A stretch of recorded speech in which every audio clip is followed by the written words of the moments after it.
Hello दोस्तों, कैसे हैं आप सब। आपका मेरे channel sea of thought by Nitin में स्वागत है। दोस्तों, जैसे कि आज का थंबनेल देख के आपको पता लग ही गया होगा दोस्तों, हमारी वीडियो जो है सुंदरवन के बारे में है। सुंदरवन में मिलने वाले आदमखोर बाघ और इंसानों का कैसे सामना होता है और किस प्रकार के वहाँ पे वन्य जीव और किस प्रकार के पेड़ पौधे वहाँ पे पाए जाते हैं और कैसी वहाँ की जलवायु है, इस बारे में हमारी आज की वीडियो है। दोस्तों, अगर आपको हमारी वीडियो अच्छी लगे तो प्लीज़ इसको लाइक करें, शेयर करें और कमेंट भी करें।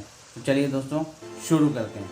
सुंदरवन नाम लेते ही आपके मन में एक छवि उभर कर आती है जो हरे भरे घने जंगलों के बीच वन्य जीवों की एक झलक को पेश करता है। सुंदरवन न केवल भारत बल्कि विदेशों से आए लोगों के लिए भी आकर्षण का बड़ा केंद्र है, क्योंकि सुंदरवन एक इतना बड़ा प्राकृतिक क्षेत्र है जहां आपको अनेकों वनस्पतियों और वन्य जीवों की भरमार देखने को मिलेगी। आज हम इसी सुंदरवन से जुड़े रोचक तथ्य आपके सामने पेश कर रहे हैं। सुंदरवन नाम सुंदरवन में भारी संख्या में मिलने वाले सुंदरी पेड़ों से लिया गया है और साथ ही बंगाली भाषा में सुंदर का प्रयोग करके इसका नाम सुंदरवन रखा गया। सुंदरवन का इतिहास 200-300 ईस्वी के आसपास का माना जाता है। इसके प्रमाण बाघमरा फॉरेस्ट ब्लॉक में मिले अवशेषों से पता चलता है। मुगल शासन ने जब इस वन को किराए पर लिया था तो कई अपराधी मुगल सेना से बचने के लिए सुंदरवन में छिप जाते थे, लेकिन अधिकतर टाइगर के वार से बच नहीं पाते थे। 1757 में ईस्ट इंडिया कंपनी ने सुंदरवन के सारे अधिकारों को मुगल सम्राट आलमगीर द्वितीय से ले लिए। इसके बाद 1860 के बाद बंगाल में फॉरेस्ट डिपार्टमेंट बनने का बाद अंग्रेजों ने सुंदरवन का संरक्षण किया। सुंदरवन से होकर बंगाल की खाड़ी में गिरने वाली प्रमुख नदियां गंगा,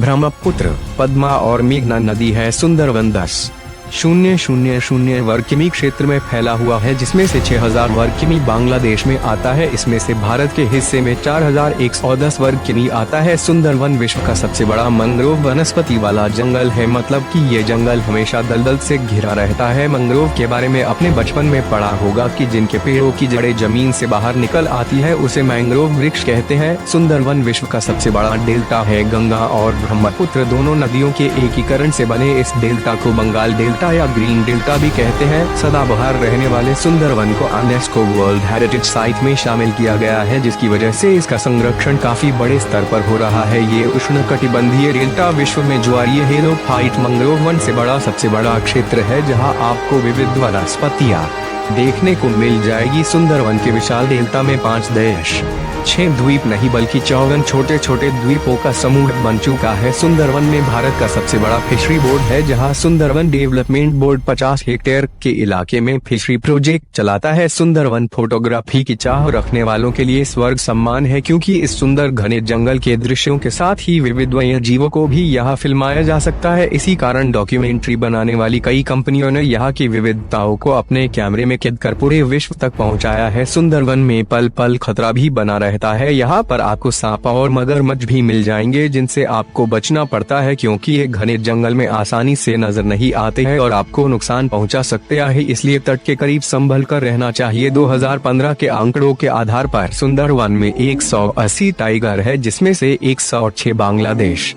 की सीमा में और 74 भारत की सीमा में आते हैं। टाइगर के हमले से हर वर्ष लगभग 50 लोग मारे जाते हैं। सुंदरवन में विडो विलेज के नाम से एक गांव कुख्यात है, जहां परिवार के अधिकतर पुरुषों की मौत टाइगर से हमले से हो जाने के कारण औरत विधवा हो चुकी है। सुंदरवन रॉयल बंगाल टाइगर का घर भी है, जहां पूरे विश्व में सबसे ज्यादा टाइगर निवास करते हैं। इस विलुप्त होती प्रजाति के संरक्षण का दायित्व अब सिर्फ सुंदरवन के हाथ में है। आमने सामने पर अब हालात बिगड़ रहे हैं। बंगाल सरकार द्वारा हर साल 40,000 से ज्यादा लोगों को जंगल से शहद व वनोपज एकत्र करने, मछली पकड़ने का परमिट दिया जाता है, पर पैसा कमाने के लालच में हजारों लोग अवैध रूप से इन जंगलों और तटों पर वनोपज इकट्ठा करने व मछली पकड़ने जाते हैं।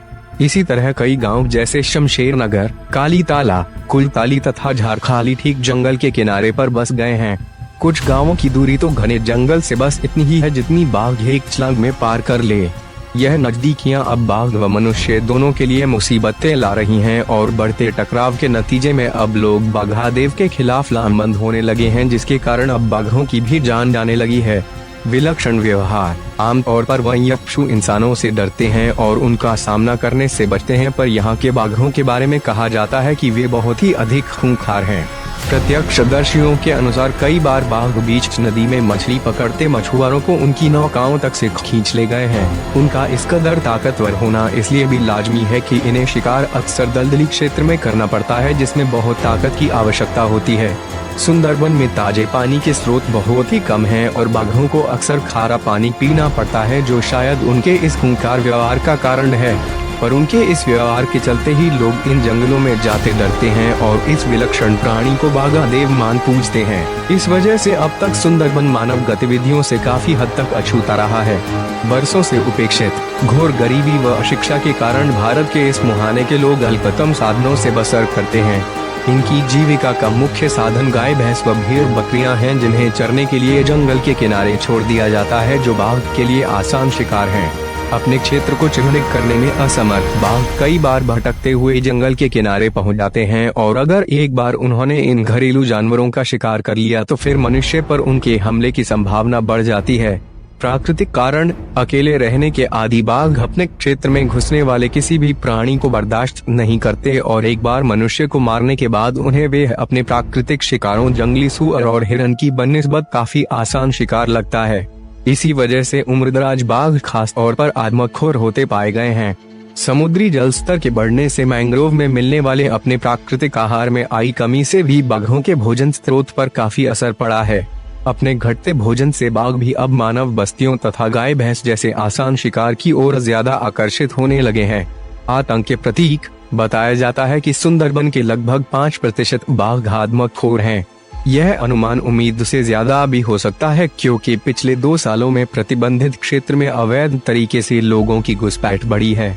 इसका एक कारण यह भी है कि अंडमान निकोबार में आई सुनामी के बाद काफी बड़े स्तर पर निर्माण कार्य जारी था, जिसमें बड़ी संख्या में सुंदरबन के लोगों को वहां रोजगार मिला था। पर काम के पूरे होने के बाद लोग वापस अपने क्षेत्रों में लौट आए हैं और रोजी रोटी की तलाश में प्रतिस्पर्धा के चलते बहुत से लोग प्रतिबंधित क्षेत्रों में जाने से भी गुरेज नहीं करते हैं।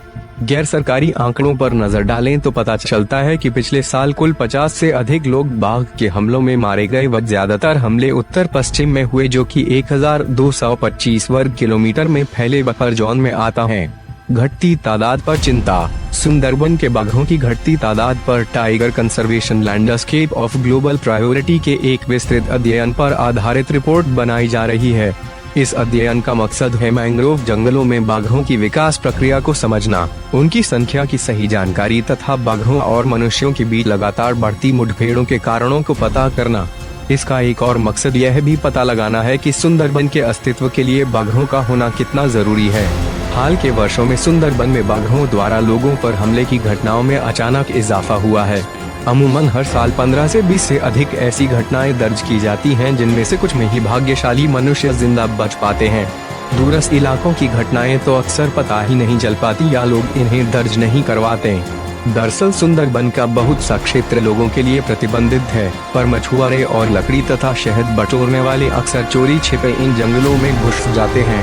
यह क्षेत्र, जो कि रिजर्व का बफर जोन है, दरअसल टाइगर टेरिटरी होता है। आमतौर पर हर बाघ अपने इलाके अपने मूत्र या मल से चिन्हित करते हैं, पर सुंदरबन में हर रोज आने वाले ज्वार व इस क्षेत्र में अक्सर होने वाली भारी बरसात इन निशानों को धो देती है, जिस वजह से यहाँ बाघ अपना क्षेत्र चिन्हित नहीं कर पाते और अक्सर भटकते हुए मानव बस्ती या जंगल के किनारे रहने वालों के पास पहुँच जाते हैं।